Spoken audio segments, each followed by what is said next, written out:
Ya, kembali lagi sesuai dengan namanya MPASI berarti makanan pendamping ASI. Artinya, kalau sudah mulai makan makanan padat, maka konsumsi ASI-nya akan lebih berkurang. Nah, walaupun di bawah 1 tahun karena namanya makanan pendamping ASI, yang utama masih ASI. Tapi otomatis karena kita sudah memberikan makanan padat, jumlah ASI yang dikonsumsi itu lebih sedikit.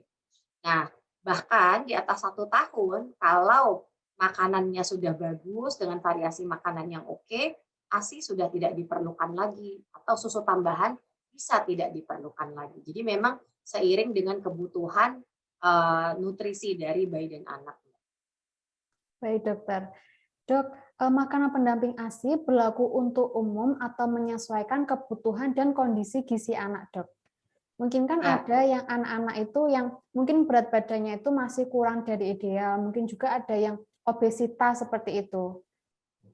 betul. Jadi secara umum tuh makanannya diberikan kepada semua bayi, tapi tentu disesuaikan dengan kebutuhan dan kondisi dari individu per individu. Apabila obesitas tentu lemak dan karbohidratnya bisa dikurangi misalnya. Atau untuk anak yang beratnya masih kurang, yang harus mengejar kebutuhan berat badan, maka kalorinya yang bisa ditingkatkan.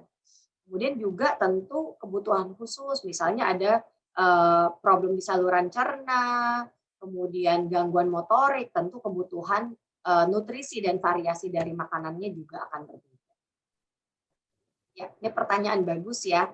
Iya. Jadi menu tunggal itu biasanya kita berikan pertama sekali pada saat bayi mulai makan. Tapi itu nggak boleh lama, karena nanti akan kurang gizi jadinya. Biasanya kita kasih waktu 1 minggu. Tujuannya buat apa?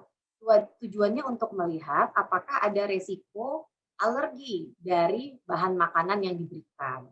Nah, sesudah itu sebenarnya kebutuhan gizi harus lebih lengkap.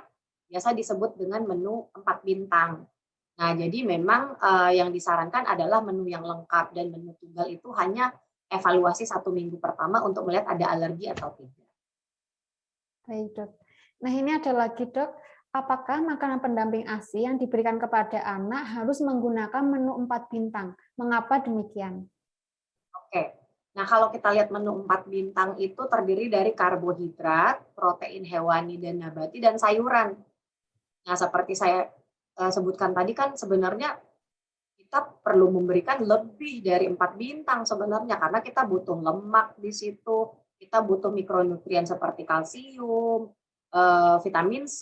Jadi sebenarnya 4 bintang plus ya. Jadi yang penting menu menu lengkap sehingga kebutuhan nutrisi anak semuanya bisa terpenuhi. Baik. Terima kasih sudah nonton. Jangan lupa like, subscribe, dan share ya.